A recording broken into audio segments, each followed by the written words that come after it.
İmanly musulman doganlar. Hacı dädeler özüňizden çürim, beterde içeriňizden çürim. We gulala türkmen jawan oglanlar. İnsan adı sünnüde insan onsan gelýär. Hewurdeş tapya, şoňa görä ýoldaş gitýärdi. İnsan onsan hewurdeş tapakana, şoň menen urdaş gidegen bolýardy. Bir görseň tanış, iki görseň garyndaş diýip ýoldaşyna eser alaýan bolýar ýoldaşyndan. Reng alýar, gylyk alýar. Ohumni hewurum mana gurrun bolýar ha ýoldaş gurrun. Bä men şu işleyen edaramda, işleyen karhanamda, işleyen kargamda, oturşayan tükanımda, oturşayan öyümde, oturşayan adamım ve men qyzym menen oturşak boýdoşy, men zenanam menen oturşak zenana ve men bihim saýa bilen gatnaşjak bolsam, men bihim kar bilen gatnaşjak bolsam, hewur hesabyň çykmaly zataşy.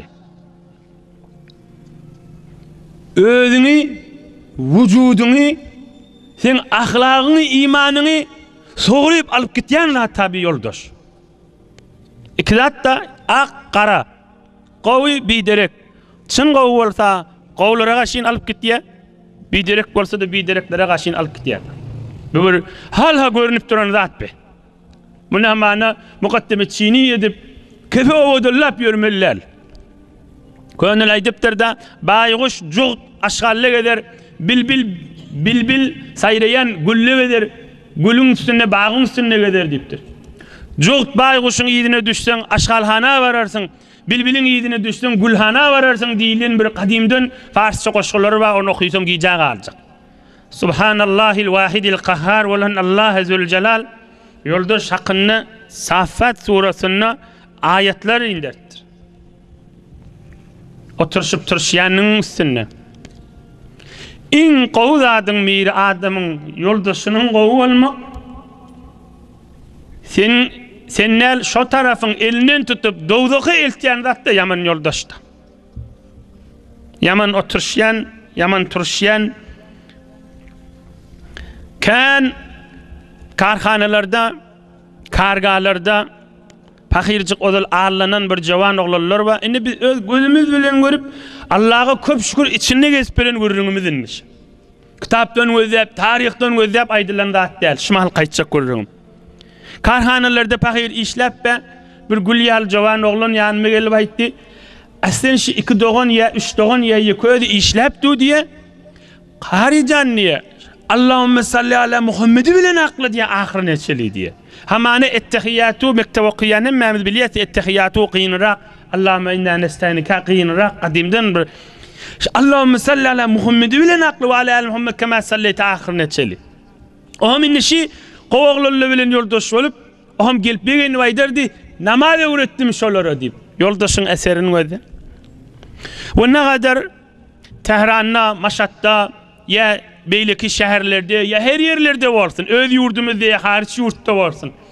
Bir ya okuyan yerde danışkasına ya şu işlep çürük çıkaryan yerini fakir ozul ya enatasından ya ovasından bir terbiyet görmeyeni bir biderek haram içkileri içip de işlep veren oğlan şu karhana şu karga bir gülyal oğlan var ya yuvuşacıktan mın arastalığı şoları eser koyup deyip tövbe kesip veren gülyal oğlanlar gözümüz bilen gördük. Allah'a köp şükür. Yoldaşının eseri de. Ah yoldaşının derman eseri de. Ah yoldaşının derman eseri de.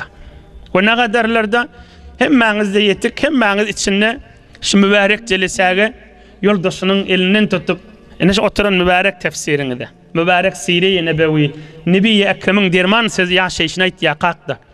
Gel dostun birce gedek gelsin bir gedek şirket etti görsen nip ne kadar nefer özünüz elinden tutup getirdiniz.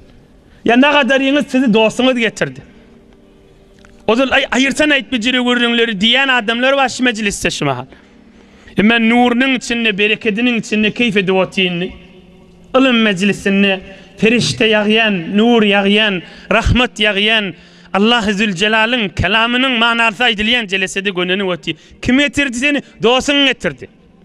Birce gedek gelsin, birce gedek şirket et deyip alqaytmadı mı bir tofar yenidir. Ya bir tofar yenidir başka yoldaşın elinden tutup getirdiniz. Yoldaşın eseri de. Qov dostun eseri de. Ve ohum doğası onu getiriptir. Ol din, diyanat, Huday peygamber, dünya ahiret nämedini düşünüpdir. Bir ya molla bolupdyr, ya sofu bolupdyr, işan bolupdyr, teberrik bolupdyr, Hudaýyň dostu bolupdyr, adançy bolupdyr, imam bolupdyr. Halkyň işine ýortup beren, ak ýürek bilen hyzmat etýän bolupdyr. Ol dostunyň bereketi haşa. Can dostum diýip elinden tutup, hamany bir gezek mübarek jelese getiripdir. Bir dostu Allah'ın dostu bolup gitdi. Arif bolupdyr, Hudaý tanıyan bolupdyr, ewliya bolupdyr, weliyullah bolupdyr, Allah'ın dostu bolupdyr. Şonuň menen gatnaşanyň märi, şonuň menen oturşanyň märi, öz-özüň sen Hudaýa ýakynla, gowdassa şo. Ya bir adamlar, ya bir denanlar ba, şonu dosi boýdoşy gowa adam diýär ha. Ýöne şonuň menen gatnaşyp, şonuň menen oturşany bäri öz Hudaýdan daşalyp barýar. O görünip tu biderek ýoldaş we biderek boýdoş daşa. Garynça pahir men Mekke'ye gidecek, men Kabe'ye yeterin mi diyadi. Karınçadan kıyınlaşlardan Kabe'ye yetecek bolsa, ay ayırsan ay, menden daş deyip Kabe diyerdi. Ama hani bir adam oluyor da, ay men namaz okuyup, men tefsire gelip, men kova adam oluyor, ay menden daş deyip diyen adamlar vardı. Keplerin, kuşun, göğürçinin ayağından yapıştı, görse Kabe'nin düğününe de deyiptir. Yani kovu yoldaş taptı, Hudaýyň dostu oldu. Men haçan, kova adam olur, ayyo men Hudaýyň dostu boljak. Men bad günahkar adam, men bir biderek adam. Ayyo menden bizatla daşdy aýyrsana diýen oglanlar var. Halwatda yani ýekujyka günäsi ýadyna düşüp indi gözünden ýaş akdyryp. Inni Allah'ını zikredip, ışk edip, mehabbet edip, kade gelip soraýa men şu illim namazımdan lezzet alamak, men näme deýin kam, näme istem kam ya bir etdim mi kam diýip soraýaty. Kim şol oglan? O da ayyo men mescide varıp bilmer ne, ayyo men namaz okuyup bilmer ne, niyen jawan oglanna. Inna Allah'ın dostu oldu. Ey bu gürrün nagat erzeşli, ey bu gürrün nagat maňa gerek gürrün, nagat sana gerek gürrün, nagat gelillere gerek gürrün, nagat hacı dädelere gerek gürrün. 80 ýaşynda adamlar var, dostuna alın kespe häzirde. Aqtıraqla oti qaqama doğa etdi. Gelnaqla oti qayna tam urunun çemesinden mark bilemezak, namaz okutup bilemezak dip. Yoldaşını alın ya dip, qaynatam dip. Ey cemaatla mahşer meydanında bolacak ýagdaý 3, 4, 5, 10, 20 ýakan ya az dostun arasynda Hudaý Taala hemmäňizi rahmaty bilen saklasın. Biderek yoldaşla, biderek dostla bir-birin kafirlige sebep bolan dostla şonu Hudaý Taala boljak ýagdaýyn bize tasvire çekip goýýardy. Allah Zülcelal emretjek ömrün günäň ýyzyna geçiren adamlary, yoldaşlary bilen we kimin ýyzyna düşen bolsalar üýşürip ýygnaň diýjek bir ýaňa. Ohum bilari dawdak cehenneme gaşyn ogradyň diýjek. Hemmesi boýnalygy ograp barýa qala Allah Zülcelal emretjek waqifuhum innahum mes'ulun. Saklaň bir sorag jogap babylardan diýjek. Bulardan bir häzir soraglar bar. Hudaý tarapdan aýdyljak. Men şu aýtýan gürrüňem ýeki kada okuyorum Kur'an-ı Kerim, ýöne ayetler ýeki okuysam 51 zat ayet beter uzak boljak. Malakum la tanasarun diýjek. Bä siz ýöre dostsuňuz da taýdan näme biri-biriňizle arkalaşmaýaňyz diýjek Hudaý Taala. Ýör aýyrsan aýt. Ýör falan ýaňa gideýlik, aý bu taýdan gaçar, aý bu taýda oturmars, aý bu tak barmars diýip biri-biriňizle arkalaşýadyňyz, bu taýdan näme arkalaşaňyz diýjek. Biderek yoldaş ýeke ömrün günäň ýyzyna geçiripdir we bigat hemredif yoldaşlaryny allap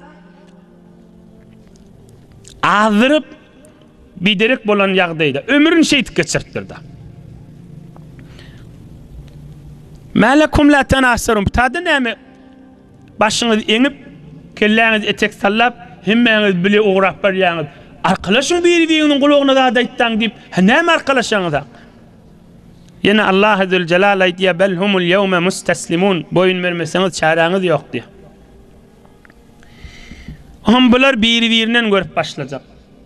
Ine 27-nji aýatyň manasy. Wa aqbala ba'duhum ala ba'di yatasalun. Bir-birinden görüp başlajaklar. Näme diyecek? Senden mollu da diyecek 28-nji aya. Qalu innakum ta'tunana 'anil yamin. Hewri çynyň menen zol sagapdylymdan gelip elimden tutup yörsene deyip zol meni yatırmadın da meni turulmadın da öýde oturtmadın da senden mollu da deyip biri-birinden görüp başlajaklar. Ka kasam içip ka walla deyip çynyň menen deyip jan çeken bolup sen meni azdırdın da diyecek. Ine yaman yoldaşın aýtjak köpüş. O da aýtjak qalu bel lem tekunu mu'minin. Ine mahşer meydanyndaky dawa. Özüň sen imanyň ýokdy diyecek. Men sen kalbyňa girip men sen imanyňa girdimmi diyecek. Qalu bel lem tekunu mu'minin. Özüň imansyzyň diyecek. Ve ma kana lana aleykum min sultan. Goluň towlap öldürüp seni ele ýagyň döwüp dilin çekip kalbyň ýaryp men sana şeýitdimmi diyecek. Bel kuntum qawmen tagin. Özüň ýoldan çykdyň diyecek. O men seni azdırdım. Azmadan näme diyecek. Fa aghwaynakum inna kunna gawin. O men seni azdırdım da o hemmemiz azgynlyk, azmardın da diyecek. Allah azze celal aýdýaşyn. Ne azyan, azmardın da diyecek. Goluň towlap burnuň ganadyp diýişiň döwbäki demek diyecek. Allah azze celal şunu tesvir etjek ine bize aýdyp etýär. Haýsy biriniň boýnuny günah oklajak. Azmyda we şu mahalla bizlere şu mahal der. Şon biziň fursatymyz bada häzir. Nägadar gulaly gelirler. Azgyn boýdoşunyň kefine gidip äriniň bereketinden galdylar. Nägadar gulaly jawan oglan ya danışkasyna ya bazaryna azgyn bir Allah'dan daş bir hafa adamın kefi bilen kulala imanly zenanasynyň bereketinden galdylar. Şoň kefine hawa berip, şoň filmlerine allanyp, özüniň filmlerine we becerilen filmler kökedip alla. Bir işlere diýe özüni gowy kökedip, dost kökedip, boýdoş kökedip, muňa gowy berinip, soňra bir iş etýär, oluny Hudaýdan daş urun bilýär, ol ýükdelepdir, ol şeytan bolupdyr. Şoň bir magzyny girýär, şoň bir mohyny girýär, şoň bir zindigisini girýär, hutbugut heleýinden sawyer ýalet diýdi. Ya şu zinanaň, şu boýdoşu da bir ýerinden barýar, bir oturup çay şirini veren bolup, film kökeden bolup, şoň bir ýerinden barýar, şoň bir jaduleýän ýanyk, şo gelin hutbugut ärinden sawýýarda. Ine şi gurrunda. Hutbugut ärinden bidar bolýarda. Yoksa aýtmaýar, elçek ärinden dip, elçek keleýinden dip aýtmaýar. Ýöne şoň tamam bernamasy şonda da şu biderek adamyň o biderek zenanaň. Şonuň üçin bir näçe dirman Nebi Ekrem aleyhisselamın özünün duası ya sahabaların duası. Allahümme inni a'udhu bike min fitnetin nisa.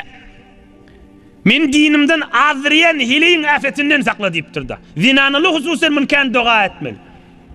Hudaya meni zindigimden azriyen bir hileyden men sakla deyim billah. Hileyleri yamallamtu. Hileyleri yamallamdan görürüngümüş. Belki zinanı gül yali ayarlı ollamız. Ve gelillemiz, ve qizlemiz, ve zinanım allanmaz yana qaydılyan. Hala erkek bolsun, azriyan, hala zinanı olsun. Görürün şi, şoň bir hakylyny girýär, ey jemaat, hakylly jawan dostlar. Şoň bir ýerinden barýar, hutbuhut şu en atasından sawýýarda. Eşdiýänsiňiz, hamany bir towar bernamalar bar, ki meselen bir kafir keşwerli, hamany adyny aýtmaýyn bir bernama bar. Hamany şoňa girýän, şu bernama girýän jawan oglan bir ay, 2 ay, 5 ay, 6 ay geçenden soňra heleýinden, ärininden enatda odatly dursun, özüniň janyny sawýýar. Bir towar jawan oglanlar habar bardyr mundan. Şoňa girýän adam hutbuhut öz janyny geçýär. Ki başlaň aýtýan özüni öldürmege barýarda. Oğlum bu belki boýdoş, belki dost, şoň bir ýerinden barýar, hutbuhut dinanasyndan ýa ärininden sawýýarda. Urlap aýdyp durmaly. Dersten çürim, nämen dersi biz öýde awal özümiz, soňra içerimiz Doğun kardeşten her gaysından bolsun. Hewri oturşan adamız haberdar bolmaly ha diýim beli. Gyzymyz gelin bolsa da, gyz bolsa da, gelin boljak bolsa da, oglumyz öýlenjek de bolsa, hususan bir ýaňa gitjek bolsa, işlemäge, okuýmaga. Eştensiňiz ahunjarlar wagzyna kan aýdandyr mübarek tefsirde de geçdiň jahy bolansaň aýdaýly. Nebi Ekrem aleyhissalatu vesselam Mekke-i Mukarreme'de bir adam sadaka edip nahar pişirip kan adamlar çağırıptır da ohum bir üýşmelegi çağırıptır. Ol üýşmelekde de başymyzyň täji Nebi Ekrem Resulullah janmamışdyk aleyhissalatu vesselam. On peygamberimiz oturup duruyor, men barjak därlipdir. Om sen nem gelmeýäň diýipdir. Sen kelime-i mübarek şahadet kelimen aýt diýipdir. Eşhedü en la ilahe illallah ve eşhedü enne Muhammeden abduhu ve resulü aýtsaň baraýyn diýipdir. O da aýdypdyr we Nebi Ekrem aleyhissalatu vesselam da barıpdyr. On bir neçe wagt müň dosy gelipdir, ýoldaşy. Ohum dosy gelipdir. Ohum dinanasından sorapdyr, näme ütköşükle onu ol dosyň öýüne Peygamber Muhammed de bardy diýipdir. Indi bir kafir da ýoldaşy da aleyhissalatu vesselam Muhammed de bardy diýipdir da. Diýipdir, dostum beger şoň ýygyna düşpäm diýipdir. Bilmeýän diýipdir de nas kelime şahadat taýdypdyr diýipdir. Am dosyna tataşypdyr, çynmyş diýipdir. Öýüme diýipdir, geljekkä diýdi getirjek bolup aýtdym diýipdir. Ýok diýipdir. Ya dostlygymyz bolsun diýipdir. Ýoksa da adam aýtmaga çekinýär, Muhammediň ýüzüne tükürersiň diýipdir. Aleyhissalatu vesselam. Kur'an-ı Kerim'in tefsirinde ve Kur'an-ı Kerim'de bab görürüm be. Ayyome senin dostluktan ayrışmarın deyip yankı necislik işi ediptir da. Peygamberimiz aleyhissalatu vesselam mübarek yüzünden söveriptir. Seni özüm öldürürüm, görürüm Mekkandaşınla deyiptir. O da Siri-i mübarekte geçendir. Seni özüm öldürürüm deyiptir. O kafir ayet ya şonun meylek mıdam inim edebede diye de. Çünkü Muhammed aleyhissalatu vesselam her näme mübarek ağlından çıktı mıdam bolýady diye. O urun elini girmel odal geçti. Yoldaşın etýän işini öde. Yoldaşın etýän işini öde. Tarap Nebi Ekrem aleyhissalatu vesselam kudret görüweti, ayet inuweti, Kur'an-ı Kerim nazil boluweti. Allah'ın habibi ve aziz ve şerif edin büyük insan şey diweti dosynyň göwünde berjek bolup. Bir ýylgyň o barada näme bolmaly? Mäkam aýdyşmaly görürüň be. Mäkam görürüň etmeli mene. Aham Hudaý Taala kudret kelamda bir toforla yankı mübarek ayetlaryň ýygyny kafir bolup ömrüni günäň ýygyny geçiren adamlaryň jaýy cehennem we gowa adamlar illa ibadallahil muhlasin. Allah'ın sığın bendeleri Hudaý Taala Kur'an-ı Kerim'in manasyny işteýliğinizin hormatyna da bu bernamelerden haberi yok. Yönü ranında olup gelipdir. Yönü bu bernameden haberi yok da olup gelenine olsa. Yok geçip bariye kabir üçmülük bağmışlık deyip gelenine olsa. Sesim eşleyen o ştada dururla o daş yurtlardan canı bilen yürü berdi olup bizi eşsek dinlesek diyerlerin emmesini şolun suyun bendelerinden edip cenneti yesin inşallah. İlla ibadallahil muhlasin. Ama Allah Teala cennette bunlara verecek nimetine gidiyor. Ta 50. mübarek ayette varanna cennette behişte otiqalarda yeni cenneti adamların arasında görürüm olacak. İnhe feaqbala ba'duhum ala ba'di yetesaalun. İki cenneti, iki behişti, iki uçma, Türkmen uçma diye cenneti. İki uçmada oturan iki kavadam Allah bizlere nasip etsin cenneti inşallah. O ikisi görürüm edecek. Qala qailun minhum inni kana li qarin. Behişte iki dost görürüm ettiğinin işini. Yohudu men bir yoldaşım vardı diyecek. Yoldaş diyen ya hem sayası ya hem karmıştık ya da kada nadire dost deyip yanına geliyenmiştik da. Yaqulu a innaka laminal musaddiqin. Şu zol yanıma gelip aydardı. Anan yanma şu Hudaý peygamberi kıyamada deyip aydardı diye. Ey cemaat, Kur'an-ı Kerim Allah'ın kelamı haş. Yaqulu a innaka laminal musaddiqin. Anan yanma şu zatlara deyip zol gelip bana şey diyedi. Mene aslen ana maksatları diye aydardı. Yani ülküdip çürükdenden son kaçta diyerilme var mı? Ay bulacak zaten ayırsana şu ürünlerdi diyerdi. Yani Kur'an-ı Kerim manası neydi o için? Her zamanla ay zaman fark etdiye her zaman adamlar şu adamlarmıştı ka. Şu iki ayaklı adam, şu dişli ağızlı burunlu adam, şu hirsli, şehvetli, ılımlı, mehrum ya binesip ya nesipli adam, şu bernamı bir yürüyen ha. Şu qavu bidirek, şu aydılyan kipleri çilidin mengdeş bir vurun. Şu danışkada ya bazarda ya karxanada ya kargada ya tukanda şu mahalli kafirin aytyan kefide. Yaqulu a innaka la minal musaddiqin. İnın yanmaysan şizatları ayırsana diyelyan vurun da. وهم aytacak قال هل أنتم مطلعون فاطلع فرآه في سواء الجحيم. وهم aytacak şu hemsaya şu yoldaş. Şu yerde kan beheşte görünen şu kafir olup dünyadan geçtim kam şu diyecek. Şunu göreyliğin deyip Allah'tan dileyecekli ve Allah Azze Celal'le onlara perdeni aşacak ki görsele şu adam cehennemin içindedir. On bir beheşte uçmadaki ol dozaqdaki kafir olup öteni ömrün günahını yedine geçirip ayırsan ayet yalan niyen adama aytacak. Qale tallahi in kitte la turdin ve levla ni'metu rabbi lekuntu minel muhdarin. Yine mübarek 56. 55. ayetin manası. 57. Qale tallahi in kitte la turdin. Ey sen tas beni helak et yedin ha sen beni oduqlayadın ha diyecek. Uçma beheştin içinden dozaqdaki ol bu dünyada ayırsana diyen birbirini gördüler halini. وَلَوْ لَا نِعْمَةُ رَبِّي لَكُنْتُ مِنَ الْمُحْضَرِينَ. Hudaya şükür Allah'ın fazlı, Allah'ın nığmeti, Allah'ın rahmeti bilen men Allah saklaptır dozaqdan diyecek. O adam mıdam qavluğunu Hudaya nispet berýändir. Hudaya şükür bana nasip etti.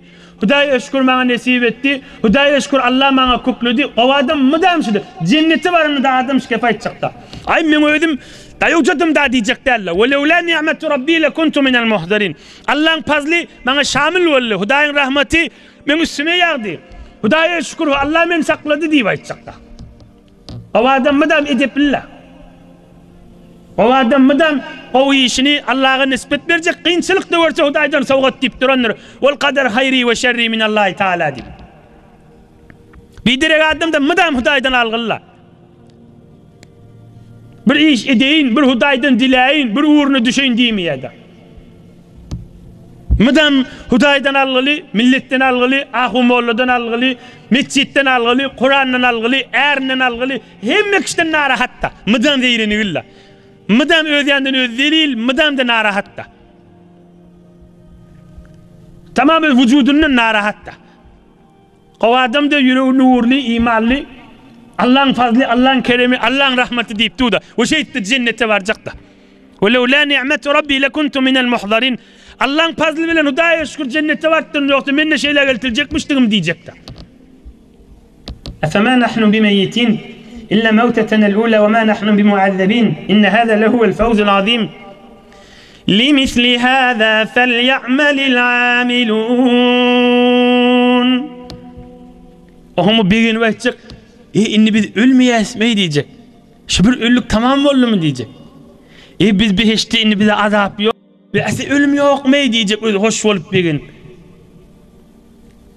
İnne Allah Azze Celal aydiye limisli hâzâ felya'melil âmilûn. Sana bana aydiye. Şu cennetten çürüyüm amel etsin, zahmet çeksin, ihlas etsin, yortacak adam diye. Sana bana aydiye. Beşer insaniyete aydiye. İnsu cina aydiye. Tamam mükellefler aydiye. Limisli hâzâ felya'melil âmilûn. İnne Allah Azze Celal kudret kelamın ayduati. Yine şu cennet, şu zadı kokodip, şu zadı gözünü önüne koyup aydı botin, şundan çürüyüm amel edecek adam amel etsin. Yine bir de meydan. Yine bir de meydan. Yine bir de meydan. Yoldaşından çürüyüm, mehabbet etmeden çürüyüm. Hiç kimin haberi yok vaktinde Allah Azze Celal çağırmadan çürüyüm. Adamların haberi vakada Allah'ın çağırmadan çürüyüm. O yerlerde Amerikan üçmeleğine de Kur'an okuyu vermeli, tesbih sana vermeli. Adamlar yok kadı. En razıçılığının idinine gezmek. Ve her bir yaxşılıklar, karınlaşın halinden haber almak, hemsayan halinden haber almak, o tamam kovlukla ona girmeyli. Yine deyin limisli hâzâ felyamelil amilun. Allah Azze ve Celle diye. Yine amel edecekler şundan çürüyüm amel etsin. İş edecekler şundan çürüyüm iş etsin. Şu ne de bağda. Ve bize de hudaya şükür fırsat ba. Hani fırsatımız? Şaşma halka oturan lahzamızda. Şayet öyümüze yetmedik. Allah Azze ve Celle iman baylığına uzak ömür versin emmemize. Parahatçılık, emniyet, imanın eteğinde. Emme fırsat şımahal. Dünya geçti. Eğer Huday bize ömrü verse, ertinen olacak, şunu düğün bol qalya. Hamana erti akşam biz gururun edecek, öten akşam diyecek. Hatsana, şımahal kotur şımıda. Bizim şımahal düğünümüz var da şımahal cim qoğun akşam, erti şembe. Emme öten akşamın gururunu var. Biz öten akşam 500 qovasında bir toyda gururun verdik. Yine şımahalle öten akşam olacak da Allah ömrü verse erti akşam. Erti akşam daşlı vurunna bir toy oynarlıkta daşlı vurunna hemen biz gel yakak. Öten akşam biz mübarek tefsirde tıka diyecek da. O şunun yalı kıyamet meydanına da dünya düğün mol kalacak da. O şunun yalı mahşer meydanına şu bizim dünyamız düğün mol kalacak da. O kıyamet meydanına yine düğün mol kalacak ya beheşt ya cehennemden çürüyüm da.